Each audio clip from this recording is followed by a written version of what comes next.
Plus, la mission d'évacuation en Afghanistan, un extraordinaire succès salué hier soir par Joe Biden. Selon le président des États-Unis, 200 Américains sont toujours à Kaboul. La France aussi doit encore mettre à l'abri quelques dizaines d'Afghans, des civils qui attendent toujours leur exfiltration, Nicolas Fellman.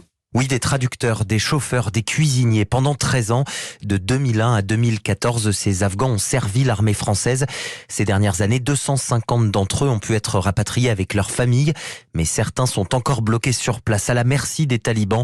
Hervé Grandjean, porte-parole du ministère des Armées. Le maximum a été fait. Nous en avons sorti plus d'une trentaine avec leurs familles, soit 110. Il reste quelques dizaines d'auxiliaires de défense qui ont travaillé pour l'armée française, qui demandent la protection de la France. Le maximum sera fait pour leur permettre de bénéficier de la protection de la France dans les jours et dans les semaines qui viennent. Mais d'après la sénatrice Nathalie Goulet, ces anciens employés de l'armée française, aujourd'hui dans l'attente d'un rapatriement, seraient bien plus nombreux. On considère qu'il y reste 170 auxiliaires de l'armée française et leurs familles en Afghanistan. Ce ne sont pas des réfugiés comme les autres, ce sont des gens qui ont fait confiance à la France, qu'on pourrait très bien assimiler aux harkis d'Afghanistan.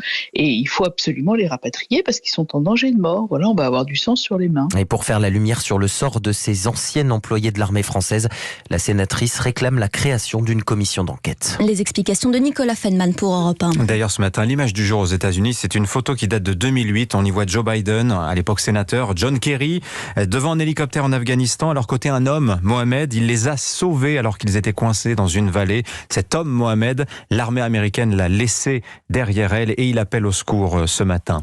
Depuis la mi-août, côté français maintenant, ce sont près de 2600 Afghans qui ont été évacués par l'armée française, des opérations qui ont été supervisées par le contre-amiral Jacques Fayard. Écoutez. Le hangar de l'escadron a été vidé. On en a fait une nurserie, un hôpital, un dortoir, une annexe du consulat. Le tarmac a été un pont de porte-avions, puisque vous aviez déjà les 7 chasseurs Rafale qui étaient armés en capacité de mener leur mission. 2 A400M, 2 C130, un MRTT. Donc tout ça, dès qu'il y en avait un qui bougeait ou qui arrivait, c'était un jeu de Tetris, tout en ayant à gérer les 700 réfugiés avec 3 toilettes pour 700 personnes. J'ai vu un chef d'escadron distribuer des cartons d'embarquement à des familles afghanes.